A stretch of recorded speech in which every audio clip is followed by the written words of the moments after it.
Okay, all of you, good morning. Now, today from 10th chapter 12, I am going to explain you about what sources of agricultural finance in Nepal. So, whatever agricultural finance means the financial support which is given to the farmers from the government sector or from many other sectors. When usually farmers they lack some money for investment on the farming sectors, for agricultural sectors. At the time, what means they need some financial supports.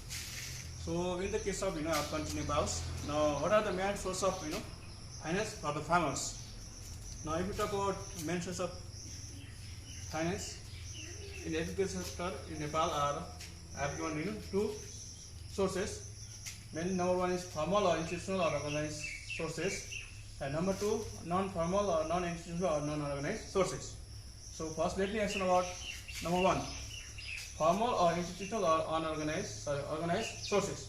Now from formal or institutional or organized sources, number one is government, Nepal Rastra Bank, commercial bank, development bank, finance companies or microfinance financial institutions. So these are some institutions which provide a lot of support for the farmers. Now number one was government. Now if we talk about government means usually what means at present there are three levels of government: central level, provisional level, and local level government. So this central level government also what means it's usually focused to the farmers. There is a lot of project for the farmers, and through provisional government and through local government they also provide a lot of financial support to the farmers, and so that farmer can use that finance and use that money and they can invest in their farming sectors and they can fulfill the required needs of their finance. And next is Nepal Rastra Bank. Now Nepal Rastra Bank, it's a bank which directly doesn't have any link with the farmers, but this Nepal Rastra Bank also indirectly it also provides a lot of financial support to the farmers. Means this Nepal Rastra Bank especially to provide loan facility to the farmers, it provides a lot of loan to the many other banks, many other commercial bank, development banks.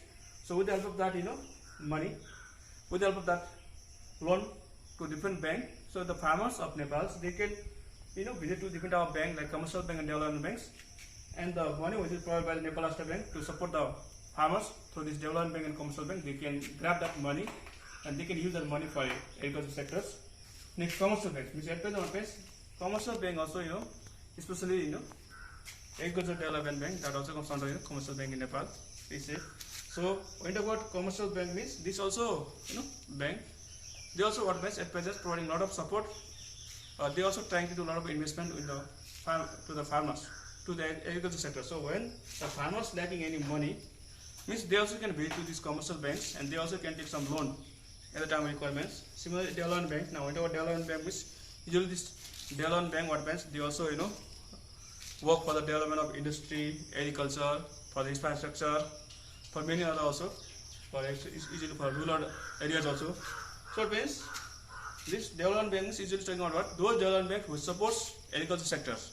So such a development bank they also provide different type of financial supports. They also provide different type of short-term, long-term loans to the farmers. Short-term loan, long-term loans to the farmers, and with the help of that fund, they can also utilize in farming sectors, in agriculture sectors, and they can use.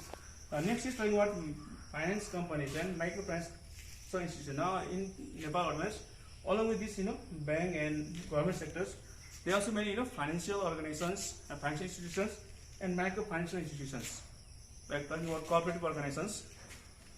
They also play important role to provide short-term loan and small-term loans to the farmers.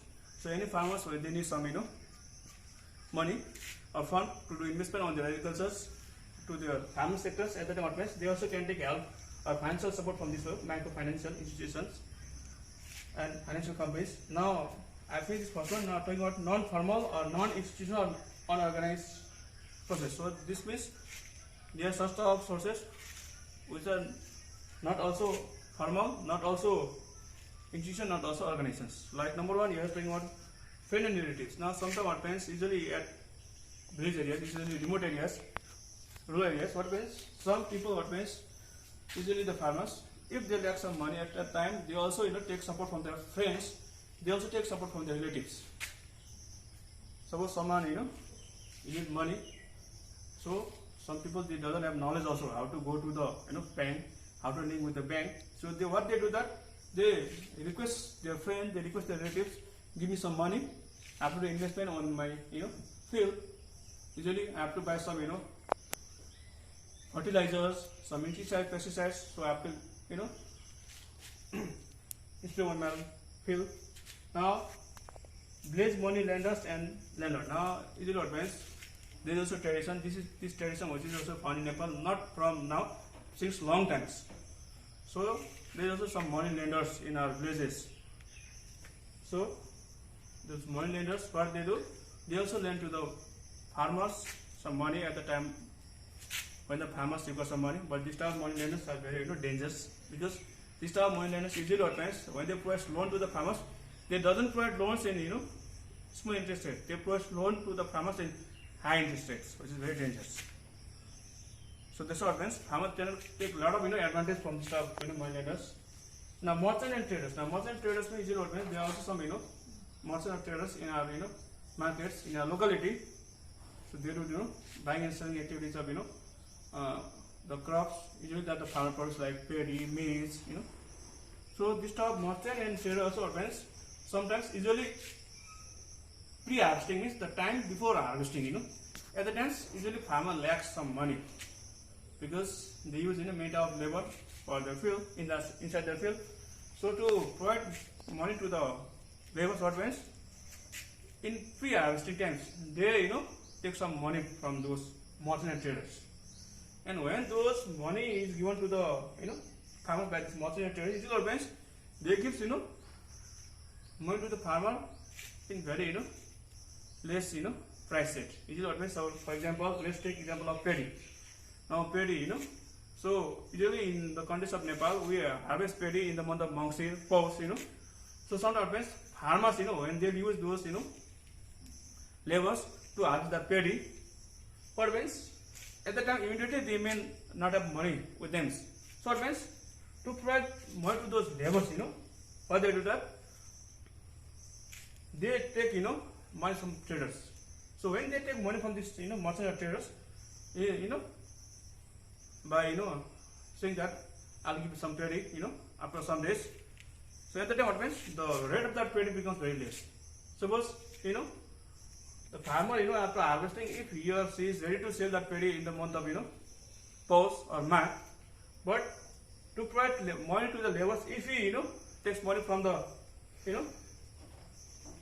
traders, so what means the paddy which he or she could sell in Pous and March in 1,000 rupees per month, now at the time he has to take the money from that traders of rupees 700, 800 per month. So that is a lot of great loss to the farmers. So these are the sources of agricultural finance in Nepal. So I have explained this is for today all of you. Thank you.